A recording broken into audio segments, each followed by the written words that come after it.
Hello students, இந்த கிளாஸ்ல நம்ம permutation and combination கண்டினியூ பண்ண போறோம். இது லெக்சர் 2.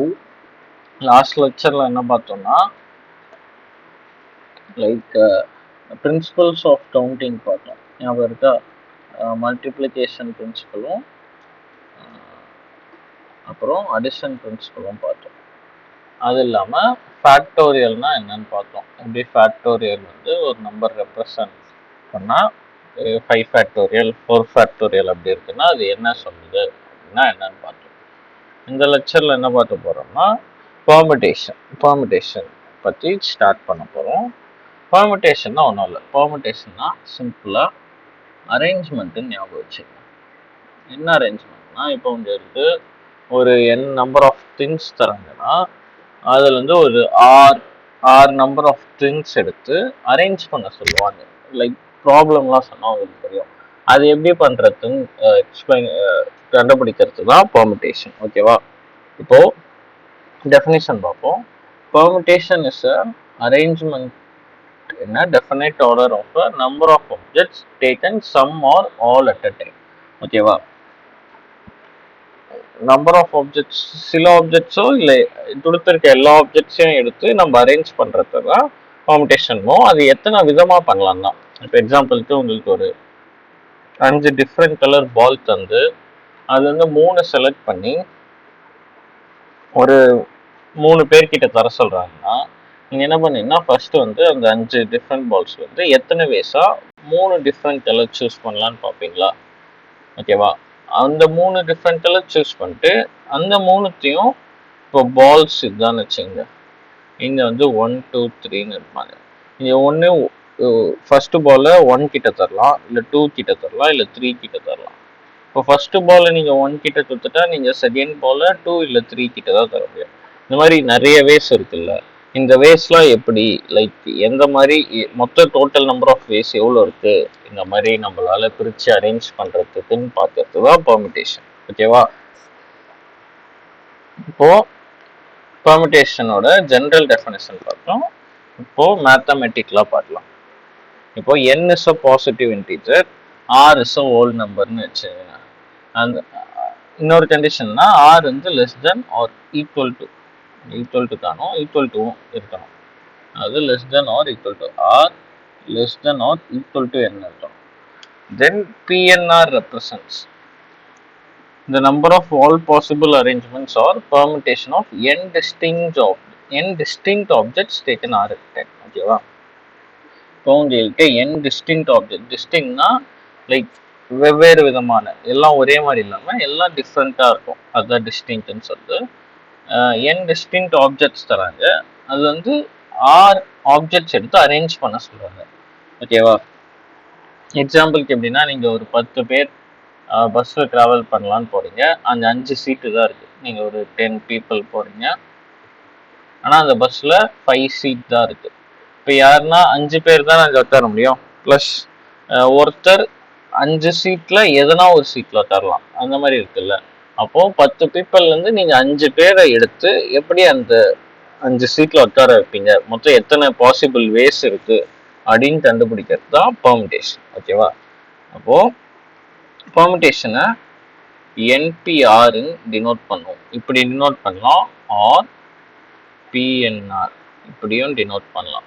ரெண்டுமே பெர்முடேஷன் தான். இப்போ இப்படி இருக்கிறதுல எனக்கு என்னன்றது தான் எனக்கு given total number of distinct objects கொடுத்துருக்க மொத்த distinct objects number of distinct objects. அதில் அரேஞ்ச் பண்ணுறது பார்த்தீங்கன்னா ஆர் தான். அரேஞ்சிங் நம்பர் ஆஃப் ஆப்ஜெக்ட்ஸ், எத்தனை ஆப்ஜெக்ட்ஸ் எடுத்து அரேஞ்ச் பண்ணுறன்றது தான் ஆர். ஓகேவா? இதில் முக்கியமான கண்டிஷன் என்னென்னா ஆர் எப்போவுமே என்னோட less than or equal to தான் இருக்கும். ஏன்னா இருக்கிற எண்ணில் இருந்து தான் ஆர் நம்ம எடுத்துகிறோம். ஆர் என்னோட பெருசாக இருக்க சான்ஸே இல்லை. ஓகேவா? இப்போ என்பிஆரோட ஃபார்முலா என்னன்னு பார்க்கலாம். என்பிஆர் எப்படி டினோட் பண்ணுவோம்னா n factorial by n minus R factorial. இதுதான் என்பிஆரோட ஃபார்முலா. இப்போ புரியுதா ஃபேக்டோரியல் எதுக்கு பார்த்தோன்னு? இப்போ நான் இந்த 10 people 5 seats எக்ஸாம்பிள் சொன்னால 10 பேர் போறீங்க, 5 சீட்டு தான் இருக்கு. எத்தனை டிஃப்ரெண்ட் வேஸ்ல உங்களால அதில் உட்கார முடியும்ட்டு அதுக்கு ஆன்சர் என்னன்னா 10PR. 10PRனா என்ன? 10 factorial by 10 minus 5 factorial. அப்போ இந்த ஆருக்கு இன்னொரு கண்டிஷன்னா ஆர் வந்து 0 greater than or equal to 0 வரணும். அதுதான் இந்த ஆர் வந்து ஹோல் நம்பர்னு சொல்லியிருக்காங்க. பார்த்தீங்களா? என்ன பாசிட்டிவ், ஏன்னா ஃபேக்டோரியல் பாசிட்டிவ் நம்பர் இருக்கும், 0 தான் டிஃபரெண்ட். ஓகேவா? அப்போ 10 ஃபேக்டோரியல் பை 5 ஃபேக்டோரியல். இப்போ நான் 10 ஃபேக்டோரியல் எப்படி எழுதலாம்? 10 into 9 into அப்படியே so on into 6 into 5 ஃபேக்டோரியல்னு எழுதலாமா? போன கிளாஸில் பார்த்துருப்போம். ஏன்னா 6 into 5 into 4 into 3 into 2ன்னு வரும். அது வந்து 5 ஃபேக்டோரியல்னு எழுதலாம். பை 5 ஃபேக்டோரியல் 5 கேன்சல் ஆகிட்டு எனக்கு 10 into 9 into 8 into 7 into 6ன்னு வரும். இதுதான் என்னோட ஃபைனல் ஆன்சர். இதை மல்டிப்ளை பண்ணிங்கன்னா உங்களுக்கு வரது தான் நான் சொன்னேன் இந்த 10 people 5 சீட்டில் உட்காருறது எத்தனை வேணுன்றது. ஓகேவா? இந்த பெர்முடேஷன்லேயே நிறைய டிஃப்ரெண்ட் நிறைய கண்டிஷன்லாம் தருவாங்க. இந்த பர்சன் பர்டிகுலர் அவங்க உட்காரக்கூடாது, அந்த மாதிரி நிறைய வரும். இன்னொன்று என்னன்னா சர்க்குலர் பெர்முடேஷன் ஒன்று இருக்கு. அதை பற்றிலாம் இப்போ வர லெக்சர்ஸ்ல பார்ப்போம். இப்போ ஒரு சம் பார்க்கலாம். பார்த்த பெர்முடேஷன். ஓகே, இந்த சம் என்ன சொல்றாங்கன்னா, ஒரு கொஸ்டின் 1 பார்ப்போம். ஒரு கமிட்டியில 8 பேர் இருக்காங்க, அதாவது 8 persons. அந்த 8 personsல வந்து நீங்க ஒரு சேர்மேனும் ஒரு வைஸ் சேர்மேனும் சூஸ் பண்ணணும். ஓகேவா? இன்னும் இதுல என்ன சொல்றாங்கன்னா, ஒரு பர்சனால ஒரு பொசிஷன் தான் ஹோல்டு பண்ண முடியும். அதாவது ஒருத்தர் ஒன்று சேர்மேனா இருக்கலாம், இல்லை வைஸ் சேர்மேனா இருக்கலாம். 2 பொசிஷனும் ஒருத்தரால எடுக்க முடியாது. அதுதான். அப்போ இந்த டெஃபினிஷன் கூட இதை கம்பேர் பண்ண பாருங்க. உங்களுக்கு 8 பர்சன் கொடுத்துருக்காங்க. அவங்கள 2 டிஃப்ரெண்ட் பொசிஷன்ல நீங்க அரேஞ்ச் பண்ணணும். அதாவது 2 டிஃப்ரெண்ட் பொசிஷன்ஸ்ல. அப்போ இருக்கிற 8ல இருந்து நம்ம 2 பேரை அரேஞ்ச் பண்ண போறோம். அப்போ என்னன்னா, எனக்கு இந்த டெஃபினிஷன் படி இந்த n பார்த்தீங்கன்னா 8, r பார்த்தீங்கன்னா 2. ஓகேவா? ஏன்னா டெஃபினிஷன் என்ன பார்த்தோம், n டிஃப்ரெண்ட் ஆப்ஜெக்ட்ஸ் கொடுத்துருவாங்க, அதுல r எடுத்து நம்ம அரேஞ்ச் பண்ணுவோம். இங்க என்ன சொல்லியிருக்காங்க, n 8 people இருக்காங்க, அதுல 2 பொசிஷனுக்கு நம்ம அரேஞ்ச் பண்ணோம். அப்போ இதோட ஆன்சர் பார்த்தீங்கன்னா எனக்கு ஃபைனல் ஆன்சர் NPR. அதாவது NPR வந்து 8P2. ஃபார்முலா என்னது? NPR formula n factorial by n minus R ஃபேக்டோரியலா? அப்போ எனக்கு NPRோட formula 8 factorial by 8 minus 2 factorial. அது என்ன பார்த்தீங்கன்னா 8 ஃபேக்டோரியல் பை 6 ஃபேக்டோரியல். நான் 8 ஃபேக்டோரியலில் 8 into 7 into 6 ஃபேக்டோரியல்னு எழுதலாம். By 6 factorial. இந்த 6 ஃபேக்டோரியல் கேன்சல் ஆகிடும். 8 7s are 56. இதுதான் என்னோட ஃபைனல் ஆன்சர். அதாவது எனக்கு 56 டிஃப்ரெண்ட் வேஸ் இருக்கு. அந்த 8 பர்சன்ட்லேருந்து 2 பேர் எடுத்து 2 டிஃப்ரெண்ட் பொசிஷனில் அரேஞ்ச் பண்ணலாம். இதே தான் நம்ம மல்டிப்ளிகேஷன் பிரின்சிபல்லையும் பார்த்துருப்போம். ஞாபகம் இருக்கா? ஒரு டாஸ்க், இப்போ சேர்மன் சூஸ் பண்ணது ஒரு டாஸ்க்னு வச்சு அதுக்கு 8 பேர் இருப்பாங்க. அப்புறம் நம்ம வைஸ் சேர்மன் சூஸ் பண்ணும்போது ஒருத்தர் ஏற்கனவே சூஸ் பண்ணதுனால 7 பேர் இருப்பாங்க. அவங்க 8 into 7. இப்போ பெர்முடேஷன் வச்சு இது எப்படி சொல்லச்சுன்னு புரியுதா? ஓகே, இப்போ கொஸ்டின் 2 பார்ப்போம். எனக்கு கிட்ட ஓகே, நான் ஒரு 3 letter வேர்டு ஃபார்ம் பண்ணோம். அதுக்கு மீனிங் இருக்கலாம், இல்லை இல்லாமலே இருக்கலாம், அது ப்ராப்ளம் இல்லை. எதுல இருந்துன்னா எனக்கு ஒரு வேர்டு கொடுத்துருக்காங்க. என்ன வேர்டுனா ஸ்விங்குன்ட்டு. ஸ்விங்குன்னு ஒரு வேர்டு இருக்கு. இதுல ரிப்பிட்டேஷன்ஸ் நாட் அலவுடுன்ட்டாங்க. அதாவது இந்த ஸ்விங்குன்ற வேர்டில் இருக்க லெட்டர்லாம் எடுத்து நான் ஒரு 3 letter வேர்டு ஃபார்ம் பண்ணோம். என்னென்ன லெட்டர்லாம் இருக்கு ஸ்விங்கில்? SWINGன்னு எனக்கு 5 லெட்டர் இருக்கு, 5 letters. இதுல இருந்து நான் ஒரு 3 letter வேர்டு மீனிங் இல்லைனாலும் பரவாயில்லன்னு சொல்லிட்டாங்க. அப்போ அது எதானா இருக்கலாம், SWIன்னு இருக்கலாம், இல்லை SIWன்னு இருக்கலாம், இல்லை WSI, இல்லைனா வெறும் SIN ING. இந்த மாதிரி கொடுத்துருக்க லெட்டர் வச்சு நான் எந்த மாதிரி வேணா 3 லெட்டர் வேர்ட் ஃபார்ம் பண்ணிக்கலாம். அப்போ இதுல பாத்தீங்கன்னா எனக்கு 5 லெட்டர் இருக்கு. 5 லெட்டர் கொடுத்துருக்காங்க. மொத்தம் இருக்க டிஸ்டிங் லெட்டர்ஸ் பாத்தீங்கன்னா 5. அப்போ எனக்கு வந்து N பாத்தீங்கன்னா 5. நான் எத்தனை அரேஞ்ச் பண்ண போறேன்னா 3 லெட்டர் அரேஞ்ச் பண்ண போறேன். அப்போ R வந்து எனக்கு 3. ஃபைனல் ஆன்சர் பாத்தீங்கன்னா நம்பர் ஆஃப் 3 லெட்டர் வேர்ட்ஸ் பாத்தீங்கன்னா எனக்கு 5P3, அதாவது 5 ஃபேக்டோரியல் பை 5 மைனஸ் 3 ஃபேக்டோரியல். அது என்னது 5 factorial by 2 factorial. 5 factorial value பார்த்தீங்கன்னா 120, போன கிளாஸில் பார்த்துருப்போம். 2 ஃபேக்டோரியல் 2 தான், ஏன்னா 2 ஃபேக்டோரியல் வந்து 2 × 1, அது 2. அப்போ எனக்கு ஃபைனல் பார்த்தீங்கன்னா 60. நம்பர் ஆஃப் 3 லெட்டர் வேர்ட்ஸ் பார்த்தீங்கன்னா எனக்கு 60 இருக்கு. புரியுதா? ஓகே, இப்போ பெர்முடேஷன்னா என்னன்னு பார்த்தோம். அப்புறம் அதில் சம்ஸ் 2 பார்த்தோம். அடுத்து பெர்முடேஷன் இருக்குல்ல, NPR, அதுக்கு நிறைய ப்ராப்பர்ட்டிஸ் இருக்கு. அப்படின்னா என்னன்ட்டு இதில் பார்ப்போம். ஃபர்ஸ்ட் ப்ராப்பர்ட்டி என்ன சொல்றாங்கன்னா, NP என்னன்னு இருக்குன்னா அதை வந்துட்டு நம்ம N × N-1 × N-2 so on எழுதுறோம்ல, அது N ஃபேக்டோரியல். எப்படின்னு பார்த்துலாமா? ஃபர்ஸ்ட் NP என்னன்னு இருக்குன்னா ஃபார்முலா என்னது? N factorial by NPR formula N factorial by N - R factorial. கரெக்டா? அப்போ N factorial by N - N ஃபேக்டோரியலா? அப்போ N factorial by 0 factorial. 0 factorial என்ன? 0 ஃபேக்டோரியல் வந்து 1. இதுவும் லாஸ்ட் லெக்சரில் பார்த்துருப்போம். இது ரொம்ப இம்பார்ட்டன்ட், ஞாபகம் வச்சுங்க. அப்போ N ஃபேக்டோரியல் பை 1. அப்போ எனக்கு ஃபைனலாக N ஃபேக்டோரியல். இப்போ புரியுதா ஏன் NPN வந்து N ஃபேக்டோரியல்னு? அடுத்து NP நாட், இது அவங்களே சிம்பிளாக சொல்லிட்டாங்க. NP நாட்னா என்ன வரும்? NPR ஃபார்முலா படி N factorial by N - 0 factorial. அது வந்து N factorial by N factorial equal to 1.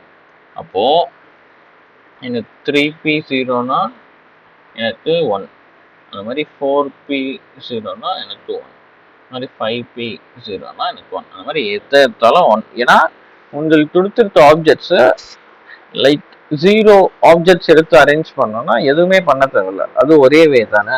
அதுதான் இது டினோட் பண்ணுது. லைக் உங்ககிட்ட 5 பால் கொடுத்துட்டு அதில் எந்த பாலுமே எடுத்து அரேஞ்சே பண்ண வேணாம்னு சொல்லிட்டா நீங்கள் அரேஞ்சே பண்ண வேணாம், அது ஒரு வே. அதுதான் ஒரு ஆன்சர்ல. அப்போ ஒரு வே தான் அது. ஓகேவா? ஓகே, அடுத்து NP1 எப்பவுமே N தான். ஃபார்முலா வச்சும் சொல்லலாம். ஃபார்முலா படி அது என்னன்னா N factorial by N - 1 factorial. அப்போ N ஃபேக்டோரியல் நான் டெஃபினிஷன் படி N × N - 1 ஃபேக்டோரியல்னு எழுதணும். கரெக்டா? அப்போ N × N - 1 factorial by N - 1 factorial, இது ரெண்டும் கேன்சல் ஆகிடும். அப்போ எனக்கு ஃபைனலாக இருக்கிறது N. அதாவது NP1 வந்து எனக்கு N. இப்போ லாஜிக்கலாக பார்த்தா உங்களுக்கு N ஆப்ஜெக்ட்ஸ் தராங்க. அது வந்து ஒரு ஆப்ஜெக்ட் எடுத்து நீங்கள் அரேஞ்ச் பண்ணணும். அப்போ என்ன, ஒரு ஆப்ஜெக்ட் சூஸ் பண்ணது மட்டும்தான் உங்களுக்கு different ways. Number of ways பார்த்தீங்கன்னா அரேஞ்ச் பண்ண ஒரு ஆப்ஜெக்டை 1 தான். அப்போது சூஸ் பண்ணது மட்டும் தான் உங்களுக்கு இந்த வேலை. N ஆப்ஜெக்ட் தரேன்னா நீங்கள் Nலேருந்து எதனா ஒன்று எடுக்கணும். அப்போ எத்தனை வேஸ் இருக்குது? இப்போ நான் உங்களுக்கு 10 ஃப்ரூட்ஸ் தரேன், அதுலேருந்து எதனா ஒரு ஃப்ரூட் எடுங்கன்னா உங்களுக்கு 10 வே இருக்குது. மொத்தம் 10 விதத்தில் நீங்கள் எதனா ஒரு ஃப்ரூட் எடுக்கலாம். ஒன்று பனானா எடுக்கலாம், அது ஒரு வே. இல்லை ஆப்பிள் எடுக்கலாம். அந்த மாதிரி நான் தர 10 ஃப்ரூட்லேருந்து எதனா ஒன்று எடுக்கணும்னா உங்களுக்கு 10 டிஃப்ரெண்ட் வேஸ் இருக்குது. அந்த ஒன்று எடுத்த அப்புறம் அதை அரேஞ்ச் பண்ண தேவையில்லை. ஏன்னா மினிமம் 2 இருந்தால் தான் நீங்கள் அரேஞ்சே பண்ணணும். ஒன்று இங்கே வைக்கிறது, இன்னொன்று அங்கே வைக்கிறது. ஒன்று தானே இருக்கு. அப்போ அரேஞ்ச்மெண்ட்டே இல்லை. அப்போ NP1 பார்த்தீங்கன்னா n தான் எப்போவுமே. ஓகேவா? அடுத்து பார்த்தீங்கன்னா ஃபோர்த் NPn-1 வந்து n ஃபேக்டோரியல்னு சொல்றாங்க. ஓகே, NPn-1 பார்த்தீங்கன்னா n ஃபேக்டோரியல்.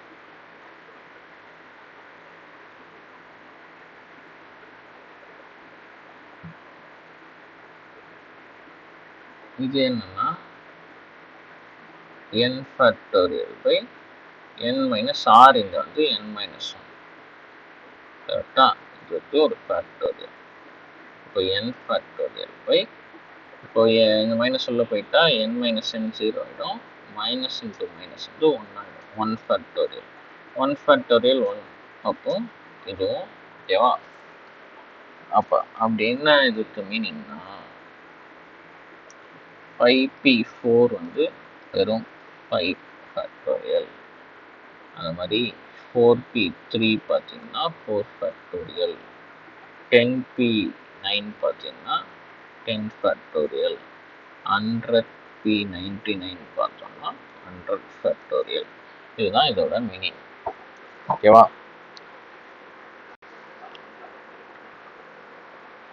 இப்போ லாஸ்ட்டாக என்ன இருக்குது பார்த்துடலாமா? ஓகே, இது ரொம்ப முக்கியமானது. இது நிறைய ப்ராப்ளம்ல கூட யூஸ் ஆகும்.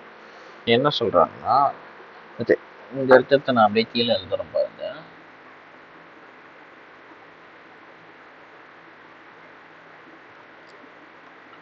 லாஸ்ட் NPR பார்த்தீங்கன்னா n இன்ட்டு n-1 இன்ட்டு, அதாவது NPR-ஐ இந்த n எடுத்துட்டு ரெண்டுத்துலேயும் 1 1 மைனஸ் பண்ணிட்டா அதுக்கு ஈக்குவல்ன்றாங்க. இப்போ நான் இதே லாஜிக்கை இதுக்கு அப்ளை பண்ணுறேன்னு வச்சுங்க. அப்போ n-1 PR-1 என்ன வரும்? எனக்கு n-1 எடுத்துருவேன். அதாவது இங்கே மேலே இருக்கு, இதை எடுத்துருவேன்.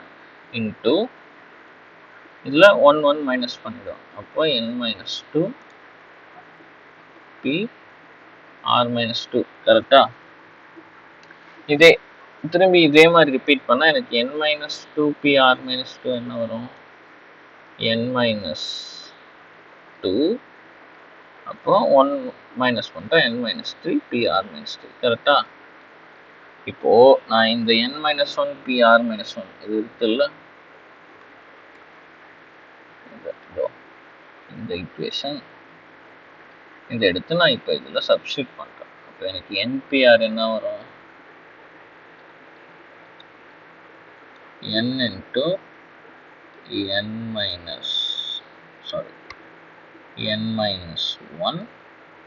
Into n-2 PR-2. ஒன்று நான் இப்படியும் எழுதலாம், இல்லை இப்படியும் எழுதலாம். இப்போ நான் n-2 PR-2 இது இருக்குது பார்த்தீங்களா, இதை எடுத்து இதில் சப்ஸ்டியூட் பண்ணுறேன்னு வச்சுப்போம்.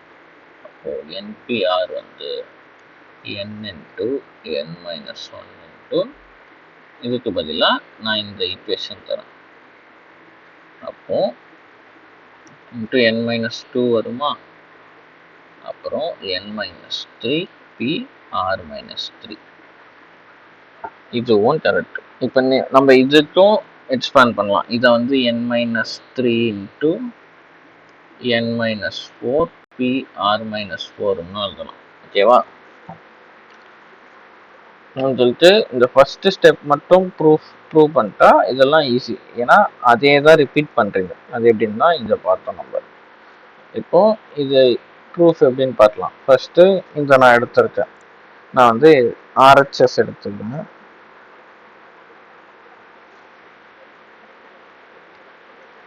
RHS என்னன்னா n இன்ட்டு n-1 PR-1. கரெக்டா? அப்போ n இன்ட்டு இதை ஃபார்முலாவில் அப்ளை பண்ணுங்க. n-1 factorial by n-1 minus R-1. இந்த ஒரு ஃபேக்டோரியலா? கரெக்டா? இது என்னோட n, இது ஒரு n, இது r. n factorial n minus r factorial. ஓகேவா? இப்போ n into n minus 1 factorial அப்படின்னு இருக்கட்டும். இது minus 1, இந்த minus உள்ள போயிட்டா plus ஆயிடும். அப்போ எனக்கு n minus 1 plus 1 cancel ஆகிட்டா எனக்கு denominator வரும் n minus r factorial. கரெக்டா? இப்போ எனக்கு n into n minus 1 factorial என்ன சொல்லுங்க? n factorial எப்படி எழுதுவேன்? n into n minus 1 factorial கரெக்டா? எப்படி 6 factorial நான் வந்து 6 into 5 factorial எழுதலாமா? ஏன்னா 6 factorial என்னது 6 into 5 into 4 into 3 into 2 into 1. இந்த 5, 4, 3, 2, 1 மல்டிப்ளை ஆகுது நான் 5 factorial எழுதுவேன். அதுதான் இப்போ n factorialனா n into n minus 1 factorial. அப்போ எனக்கு இந்த நியூமரேட்டர் பதிலாக n factorial வரும் by n minus r factorial. இது என்ன ஃபார்முலா? இது வந்து NPRோட ஃபார்முலா. அப்போ எனக்கு RHS வந்து ஈக்குவல் டு LHS ஆயிடுச்சு. அப்போ எனக்கு அது ட்ரூவா? எனக்கு NPR ஈக்குவல் டு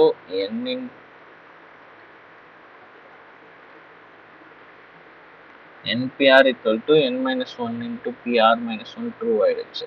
அப்போ எனக்கு மீது எல்லாமே ட்ரூ. ஃபைனலாக எழுதுகிறேன் பாருங்க சொல்யூஷன் என்னன்ட்டு. அதாவது NPR ஈக்குவல் டு ஒன்று n into n minus 1 PR minus 1 இல்லைனா n into n minus 1 into n minus 2 PR minus 2. அதுவும் இல்லைனா n into n minus 1 into n minus 2 into n minus 3 PR minus 3. இந்த மாதிரி இது போயிட்டே இருக்கும். ஓகேவா? கடைசியில் எங்கே முடியும்னா அது n into n minus 1 n minus 2ன்னு கடைசியில் into 1ல் போய் முடியும். ஓகேவா? இல்லை ஆரில் போய் முடியும். சாரி, இங்கே ஆர் தானே, ஆர் மைனஸ் ஆர் ப்ளஸ் 1 ஃபேக்டோரியலில் போய் முடியும். ஓகே, இப்போது இந்த விஷயம் பார்க்கலாம். இங்கே என்ன சொல்கிறாங்கன்னா NP5 equal to 42 NP3ன்னு சொல்கிறாங்க. n வேல்யூ என்னன்னு தெரியணும். இது வந்து தியரம்லாம் இல்லை, டைரெக்டாக அப்படியே எக்ஸ்பேண்ட் பண்ணிடுங்க. n factorial by n minus 5 ஃபேக்டோரியலா, இது 1 equal to 42 n factorial by n minus 3 factorial. இப்போ எனக்கு n ஃபேக்டோரியல் கேன்சல் ஆகும். நான் டினாமினேட்டர் ரெண்டுத்தையும் கிராஸ் மல்டிப்ளை பண்ணி நியூமரேட்டருக்கு எத்தனை போயிடும். இப்போ n minus 3 ஃபேக்டோரியல் வந்து 42 into n minus 5 ஃபேக்டோரியல். எனக்கு n minus 3 பெருசா n minus 5 பெருசான்னு பார்த்தா எனக்கு n minus 3 தான் பெருசு. ஏன்னா இப்போ 4 minus 6 minus 3 பெருசா 6 minus 5 பெருசான்னு பார்த்தா எனக்கு 6 minus 3 தான் 3 தரும். 3 தான் 1ஓட பெருசு. கரெக்டா? அப்போ எனக்கு n minus 3 தான் பெருசா.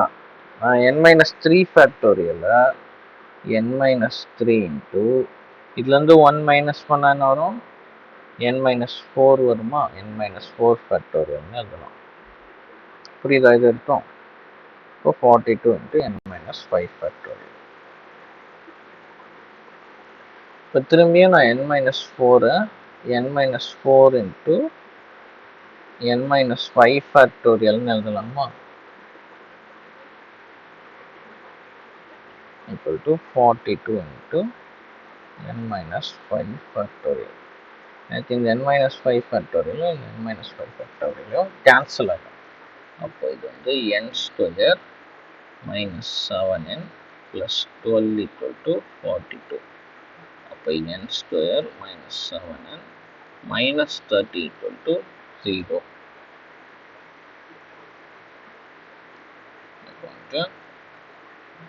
இதை சிம்பிளிஃபை பண்ணால் என்ன வரும்? n ஸ்கொயர் மைனஸ்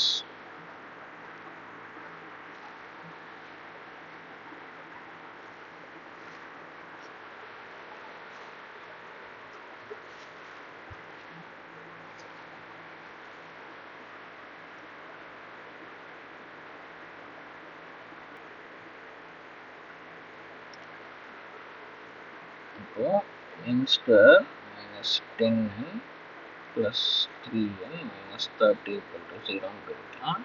இது வந்து n minus 10 அப்புறம் n plus 3 பிரிக்கலாம். அப்போ ஃபைனலாக n வந்து 10 n வந்து minus 3 வரும். இது வந்து நாட் பாசிபிள். ஏன்னா n எனக்கு எப்பவுமே பாசிட்டிவாக இருக்கும். ஸ்டார்டிங் டெஃபனிஷன்லேயே பார்த்தோம். இங்கே இருக்கு பாருங்க, NPRன்றதுல இதோ n வந்து பாசிட்டிவ் இன்டீஜராக இருக்கும். ஓகேவா? அப்போ எனக்கு வந்து என்னோட ஆன்சர் வந்து 10. இது வந்து 10ஆக இருந்தால் தான் இது பாசிபிள். ஓகேவா? ப்ளஸ் இங்கே இன்னொன்று கொடுத்துருக்காங்க, n greater than 4. இப்போ அடுத்து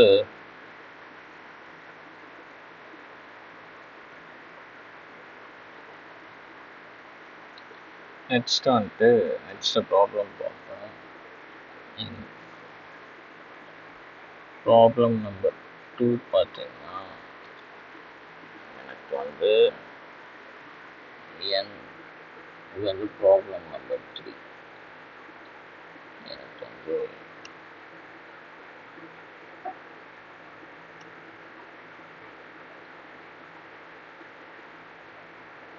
ப்ராப்ளம் நம்பர் 2 பார்த்தீங்கன்னா NP4, அது வந்து n factorial by n minus 4 factorial by n minus 1 factorial by n minus 1 minus 4 வந்து minus 1 minus 4 minus 5 ஆகிடும். minus 5 factorial equal to 5 by 3. n value வேணும். இதில் எனக்கு r வேல்யூ வேணும் தேர்டில். இப்போ எனக்கு n factorial n into n minus 1 factorial எழுதலாமா? அப்போ n into n minus 1 factorial by n minus 4 factorial n minus 4 into n minus 5 factorial எழுதலாம். இது வந்து அப்படியே நியூமரேட்டர் வந்தால் உல்டா ஆகிடும். n minus 5 factorial by n minus 1 factorial equal to 5 by 3. இதுவும் cancel ஆகிடும், இதுவும் கேன்சல் ஆகிடும். அப்போது எனக்கு n by n minus 4 வந்து 5 by 3 cross multiply பண்ணால் 3n equal to 5n minus 20. 5n minus 20 5n minus 5 into 4 20. இப்போ எனக்கு 5n minus 3n பார்த்தீங்கன்னா 20. கரெக்டாக? அப்போ எனக்கு 2n வந்து 20. இந்த சம்லையும் n வேல்யூ 10 தான். புரிஞ்சுச்சா? எனக்கு இந்த தேர்ட் வந்து நீங்கள் வந்து நீங்கள் சால்வ் பண்ணி கமெண்ட்ஸில் சொல்லுங்கள். ஆர் வேல்யூ என்னன்னு தெரியணும். இதே மாதிரி தான் எக்ஸ்பேண்ட் பண்ணிவிடுங்க. 10 factorial by 10 minus r factorial வரும். அப்புறம் நீங்கள் சால்வ் பண்ணி சொல்லுங்கள். இப்போது இந்த ப்ராப்ளம் பார்க்கலாம். இதில் 2 இருக்குது, 1 2.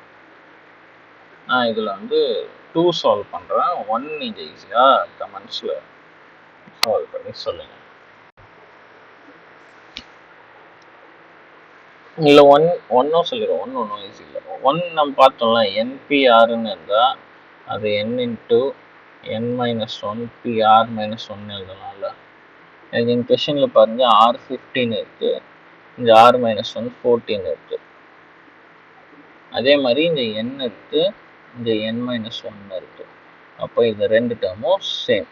அப்போது எனக்கு இந்த 23 பார்த்தீங்கன்னா n வந்து 23. அவ்வளோதான் இந்த சம். புரியுதா? ஓகே, இப்போ செகண்ட் பார்க்கலாம். செகண்டில் பார்த்தோம்னா இப்போது எனக்கு நான் இந்த மாதிரி மாற்றி எழுதிக்கிறேன். x plus 4 p4 equal to 240 h plus 2 p2. இப்போ இங்கே பார்த்தீங்கன்னா இது h plus 4, இது h plus 2. டிஃப்ரென்ஸ் என்ன? இது ரெண்டுத்துக்கும் டிஃப்ரென்ஸ் வந்து 2. அதே மாதிரி இது 4, இது 2. டிஃப்ரென்ஸ் என்ன? 2. நம்ம மேலே பார்த்தோம்ல ஒரு ஃபார்முலா, NPR வந்து n into n minus 1 into n minus 2 p r minus 2ன்னு எழுதலாம்ல. இப்போ எனக்கு n வந்து இங்கே h plus 4, r வந்து 4. n minus 2 வந்து h plus 2 கரெக்டாக? h plus 4லேருந்து 2 ரிமூவ் பண்ணால் h plus 2, 4லேருந்து 2 போனால் 2. ஓகேவா? அப்போ எனக்கு இந்த n into n minus 1 பார்த்தீங்கன்னா 240. இப்போ அதை ரெண்டுத்தையும் ஈக்குவேட் பண்ணிக்கலாமா? அப்படி பண்ணால் எனக்கு வந்து n into n minus 1 வந்து 240 வரும். அப்போ n ஸ்கொயர் மைனஸ் n வந்து 240. அப்போ n square minus n minus 240 = 0. இதை எப்படி பிரிக்கலாம்னா n ஸ்கொயர் மைனஸ்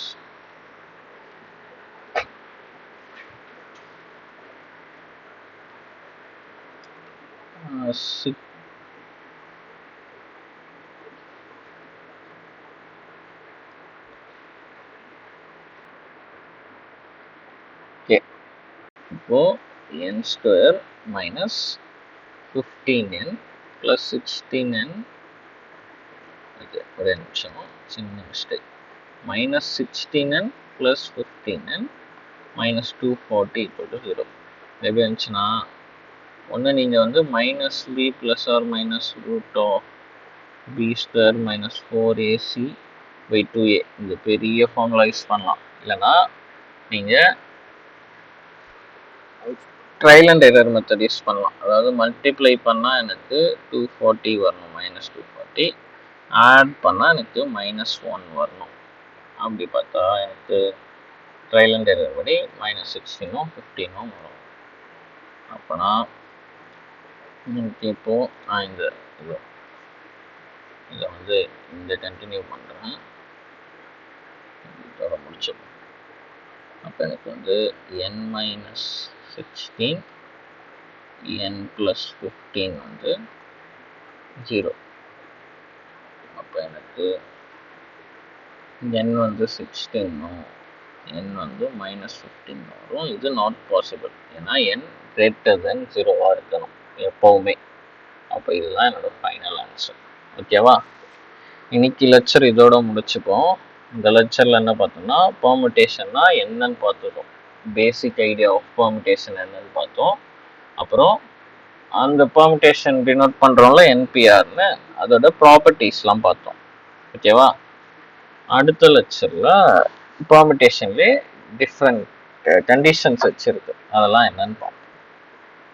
தேங்க்யூ.